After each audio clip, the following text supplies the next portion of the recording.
I mean, I was 4, when 9/11 happened, and so my whole life has been shaped by this.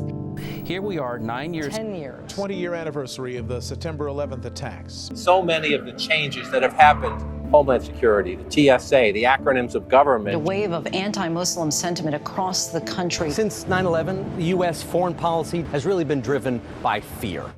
That experience of growing up in an exclusively post 9/11 world is not one that we often hear, and I think is a really great opportunity for intergenerational dialogue and to continue to help SALT learning and building of our own priorities.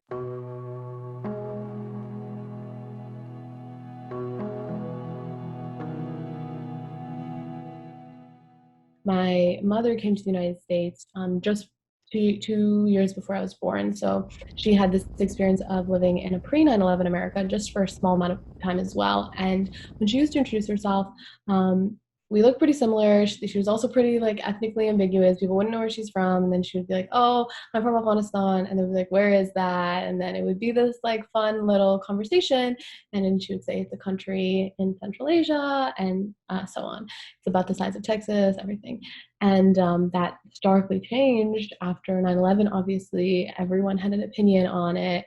And everyone had an opinion on us and was defining us in all these ways.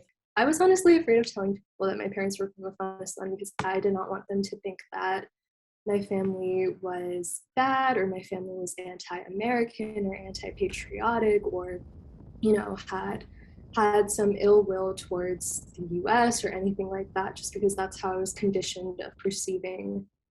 On my orders, the United States military has begun strikes against Al-Qaeda terrorist training camps and military installations of the Taliban regime in Afghanistan. American-led military attacks against targets throughout Afghanistan continue tonight. More than 2 million American troops have been deployed.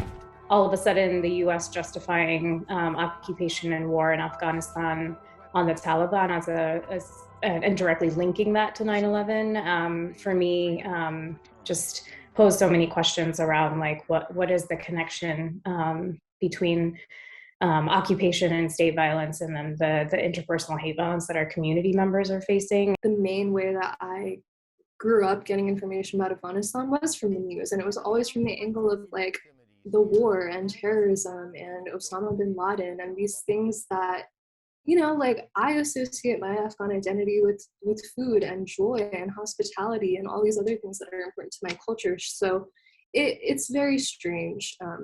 I think strange is the best, lightest way to put it. I think part of 9/11, part of Islamophobia, part of xenophobia is how Muslim women are viewed. And I actually also took a gender in the Islamic world class this past year. And so women from the East, are depicted as like oppressed and that we have no rights. But my experience with Islam is that we do have rights and that I am allowed to make choices. My mom taught me that like Islam was one of the first religions to like allow women to own property, and so like in that time that was so forward. And I think now we still have to prove that. We still have to prove that we are leaders, that we are intelligent, that we are fully capable of doing so many things. I've just come to realize the like immense power that comes from being Afghan and being South Asian and being Muslim and all of these things, and that ultimately our communities have collective and have like grandmothers and aunties and like third cousins that will always look out for you. And when you enter their homes, your family. And I think that I found that experience in others of a South Asian background. I felt like entering their homes and feeling like family. And I started to make real life, the one that I only saw at home, come in with my background as, an Afghan or South Asian woman as well. Are you Muslim first or American first? I can be both at the same time. I don't choose one over the other. If you asked me to choose where my American and Muslim and Arab identities start and end, and I sat down for an hour and tried to figure it out, I would not be able to do that. I'm proud to be a Muslim. I'm proud to be an American, and no one's going to take that away from me. And I think, post 9/11, we really were made to feel like they were mutually exclusive, which is kind of hard to grapple with. In these cases, I'll refer to both my identity as a Muslim American and my identity as a South Asian American. bridging or kind of like proving the inseparableness to myself rather. As I said, like, it was, for me, it was as simple as, being able to like speak like these two languages at home, and then like another language outside.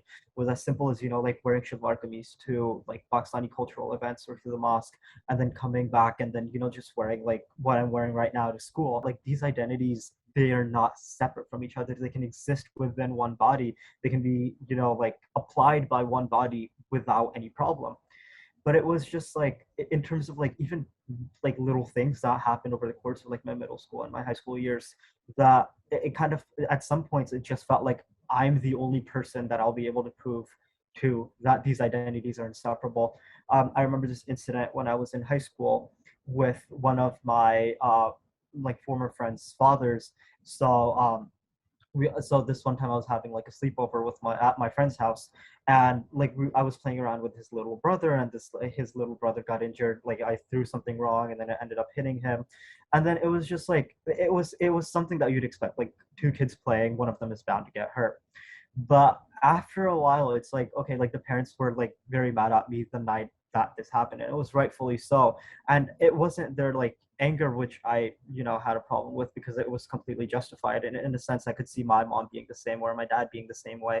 It was the fact that the next morning, the father came to like apologize or forgive me. I still don't know what it is, but he was like, oh, like, I'm sorry for what happened last night, but this is what happens when you mess with an American. Like, you saw what we these are just vague recollections. It was something along the lines of like, you saw American anger in Iraq. I don't want to do that to you, or something along those lines. It was just like, wow, like this is the most,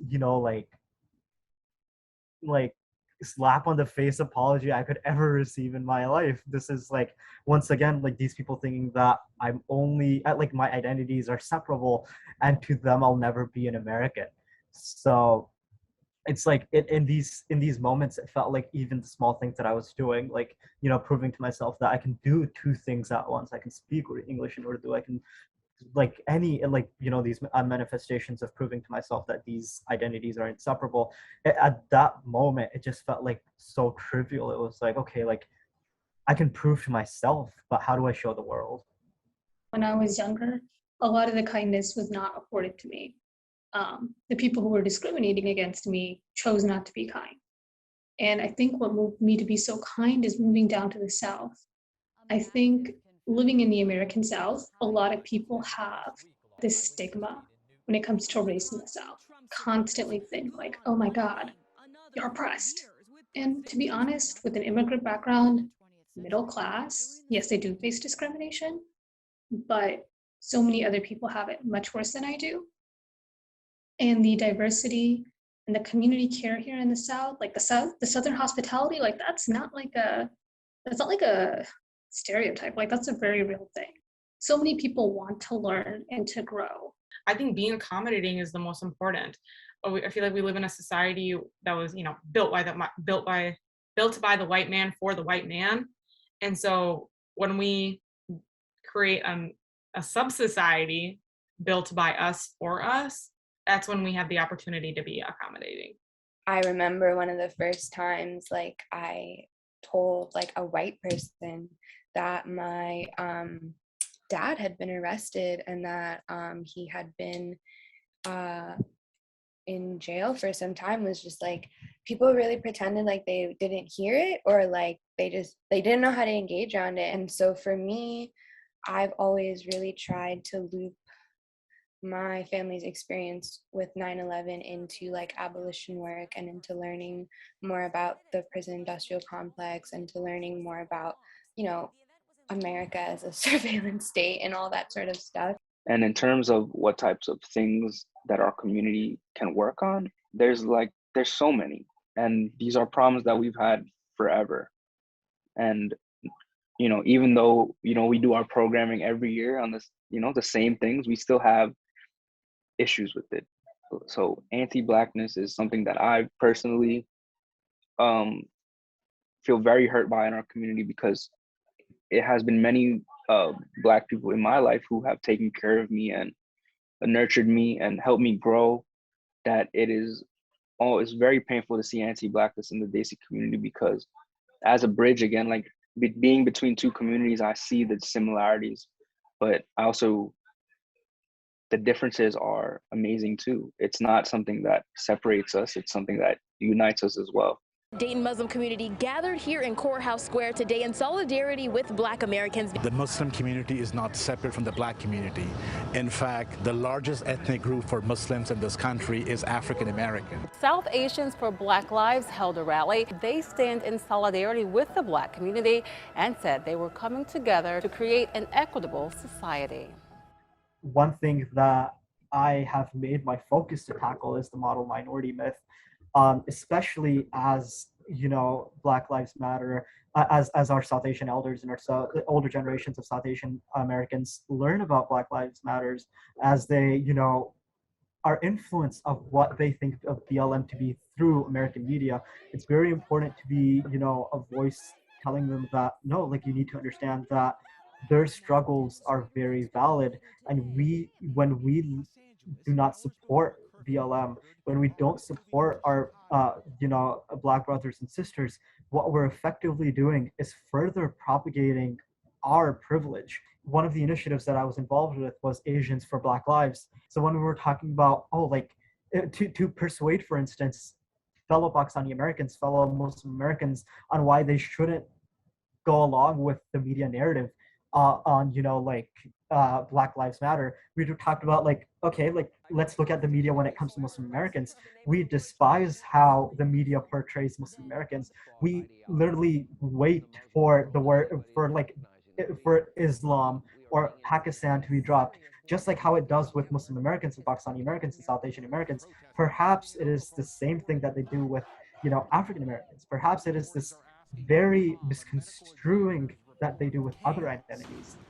The whole damn system is guilty as hell. This intentional work to complicate and expand who we mean when we say South Asian, and this real desire and I think like a pathway to think about power differently and identity differently, and address some of the long-standing oppressive elements within our own community. Asian Americans and a multiracial coalition of allies standing up to say enough is enough.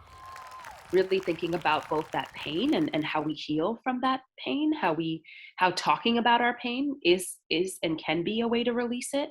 And so that theme of pain, but then that promise, feeling a promise for the future, feeling hopeful, because we do have leadership, we do have an astute analysis, we do have younger generations with more language and more tools and more knowledge than I ever felt like I had at that age, that they are. And so that really left me with this idea of promise and hope that our future generations will be able to achieve or get closer to that idea of freedom and of dignity than perhaps my generation will see just in our lifetime.